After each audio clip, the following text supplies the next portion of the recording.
Hey folks, Kevin here. Well, it's June 9th, 2020, and today I thought I'd talk to you about a couple of weeding tools.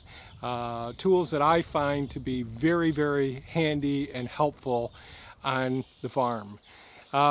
We've been very busy the last couple of weeks trying to get the beds ready, get the transplants in the ground, get the irrigation system set, and we still have to get the weed mats down. So that's one of the main objectives, is getting control of the beds until we have the weed mats down, and then we don't have to be so worried about the weed development. I don't know how many times people have told me, they get so discouraged because the amount of green that they see in their garden is more due to the grass or the weeds that are there, and they've just taken over their vegetables and all, and it's very disheartening. I remember those days as well. And I really like using the weed mats the way that we use the weed mats now. And I'll make a video, since I've had so many questions about the weed mats, about the different types of weed mats that we use and why some weed mats we no longer use, how we actually use the weed mats instead of burning the holes the way that we used to, and the types of staples that we use to hold the weed mats down in these high wind zones as well. So today the two types of weeding tools that I'm going to talk to you about are the collinear hoe, and I'll just grab one of those. So here's one of the collinear hoes right here. These are two different company ones. This one I got from Johnny's Select Seeds a few years ago, and when these tools are kept sharp, they work fantastic. These are designed to be ergonomic. I'm a guy, in my 60s, and I've had spinal surgery twice. Recently, I've got a pinched nerve below the scapula and below my right shoulder blade, and that really gives me some trouble. But I can work a long period of time, not that I want to be spending a lot of time weeding, using a collinear weeder. And I'm just going to step back so you can see actually how I hold it. So using the collinear weeder, it's angled, that the blade is at an angle that I can put it on the bed, work the bed, and remain perfectly upright. I'm not bending over using this tool. I can work there, and it's all wrist and forearm action, a little bit of shoulder action with my left arm, and I direct it and twist it. And I've got some GoPro footage that I'll show you of me weeding this bed right here. The thing I really like about these collinear weeders, both of these, this is a fixed unit. This is the one that Eliot Coleman designed. This is one that I got from Neversink Farm that has interchangeable heads. So I can have this collinear weeder on this one, or this one here, which is a little bit narrower, about 3 inches versus about 5.5 inches, I'm guessing. The most important thing that I would say is that you need to keep these tools very, very sharp. So I'm going to mention one other thing right now. This tool here is called the Work Sharp. It's a little, about a 1/2 inch wide belt that you can use, and I've got a little video clip of me actually using this, sharpening the edge of the blade on these and on the stirrup hose, which I'm going to show you in just a moment.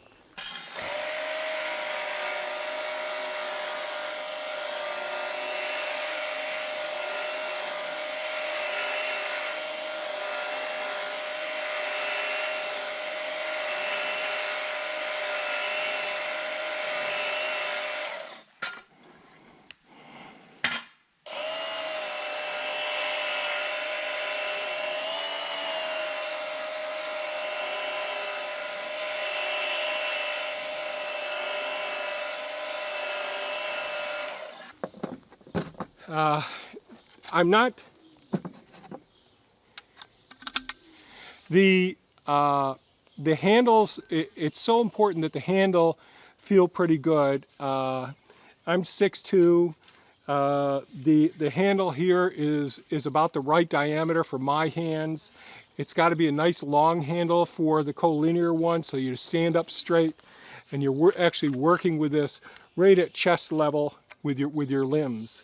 This one is a real back saver. The good thing about the collinear is I can slip this right up underneath the drip tape that feeds each one of these plants, that waters the plants, and slide right along it.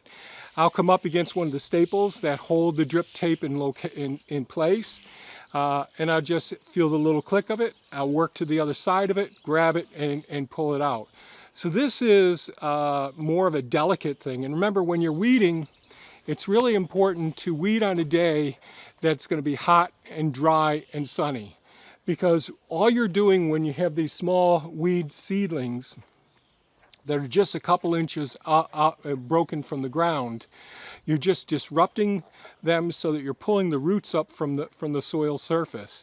And then they're just going to bake in the sun because the roots are no longer protected by that moist soil, and they're just going to die out on the surface.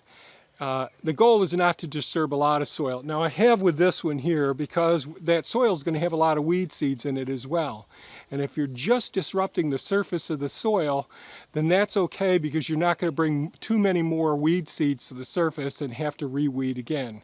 Now with us, this is all a temporary thing. I wanted to get the weeds under control, kill them, let their nutrients go back into the soil, and get the weed mats back on the surface. But I needed to, the weeds were starting to take over here and get to a point that these weeders would not work so well. So by using the collinear weeder over here, I was able to get this bed all set. The other weeding tool that I really like an awful lot is called an oscillating weeder or a stirrup hoe. I always call these stirrup hoes because from our experiences riding and raising horses, that it actually looks like a stirrup that you'd put your boot into. But it is an oscillating head. So it hooks onto another long handle, and you may get the body position of bending over a little bit. I notice that I do that sometimes. I wish the handles were just a smidgen longer, but these are really great. I use this one. I believe this is a 5-inch stirrup hoe. This is the 3 or 3.5-inch stirrup hoe. These I got both of these from Johnny's Select Seeds. This is the first one that I ever got. I really didn't know how to use this initially, and I hadn't built the beds deep enough yet. And so we're still working with gravel, and at first I got really frustrated because if you're working with, if this is bumping into stones like crazy, it's going to dull the blade quickly. And so when I'm weeding the bed, the minute that that the blade doesn't slide right through the soil, the surface of the soil, I stop, I go and I sharpen it with the work sharp, this little blade here. It's so quick to sharpen these blades, all of these blades.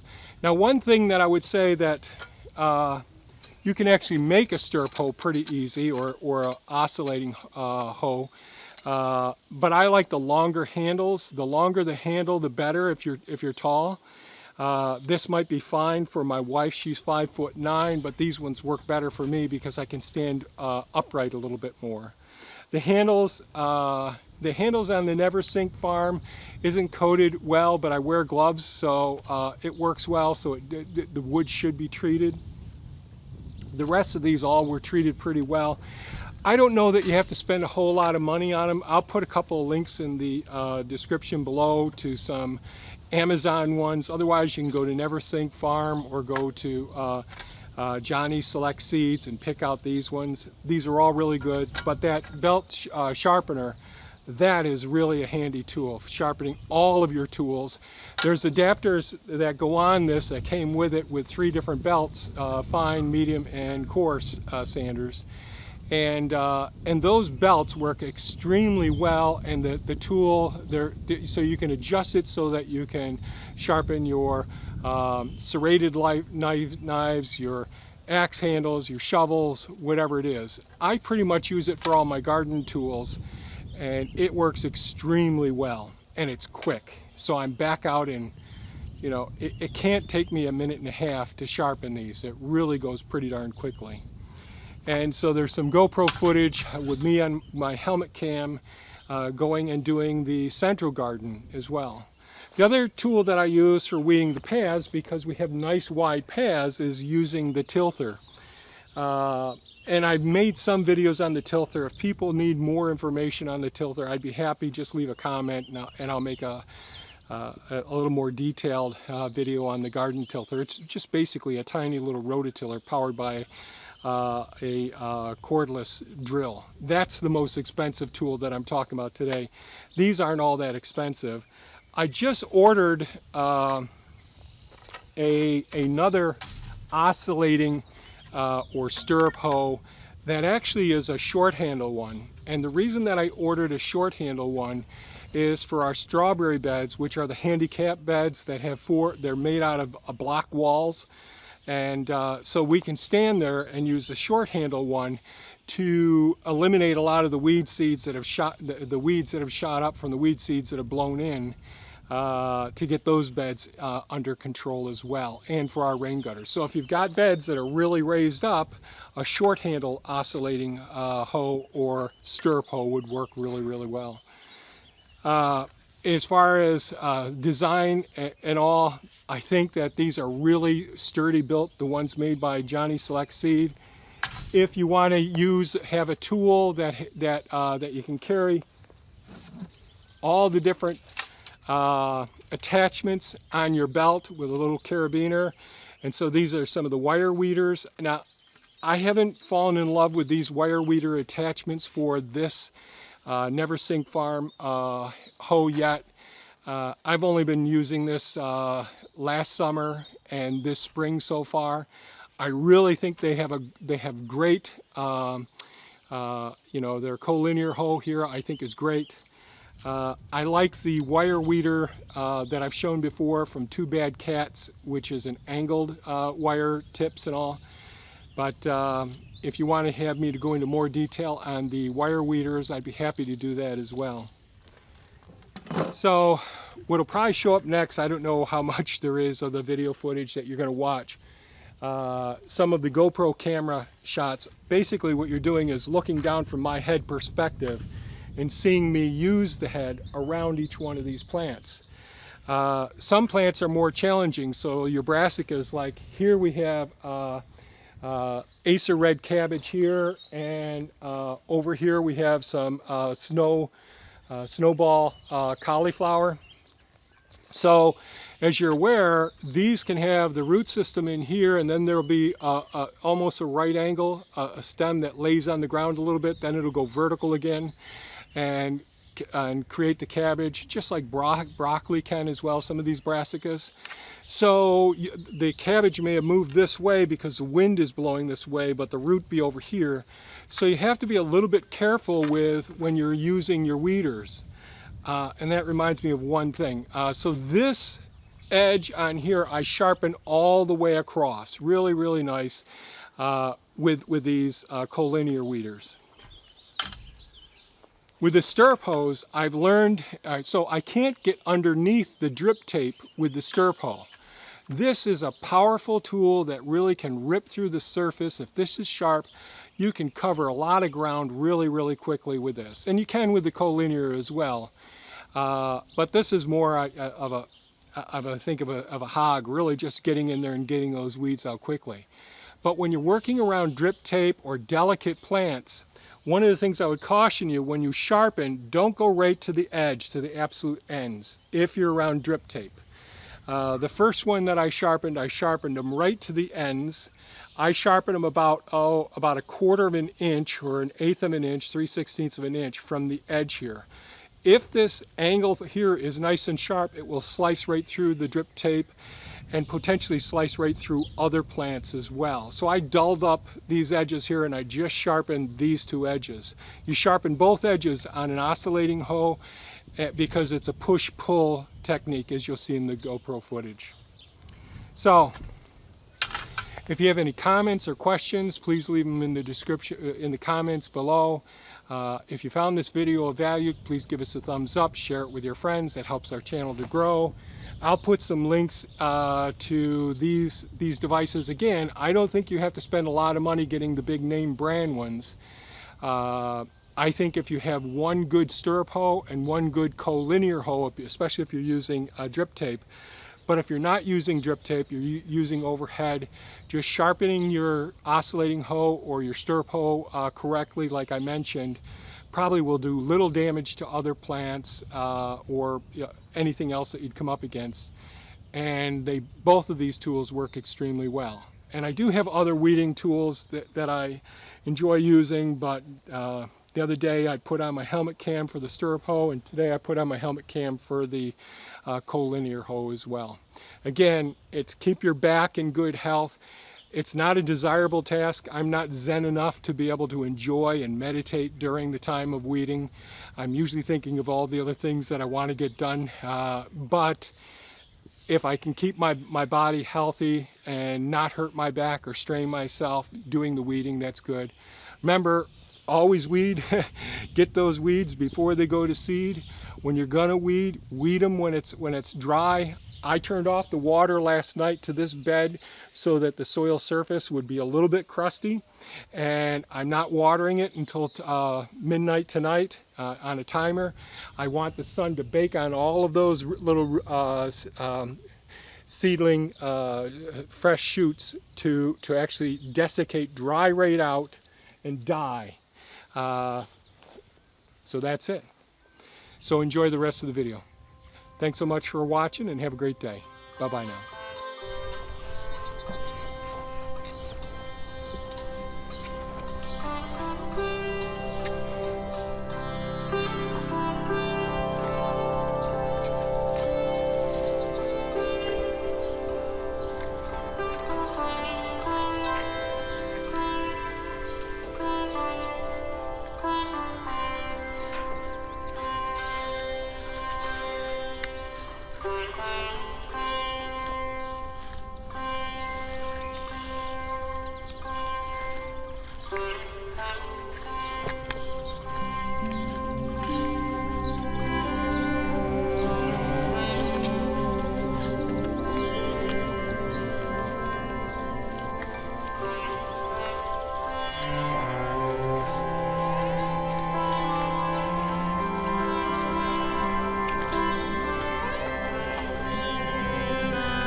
Oh shoot, did I just...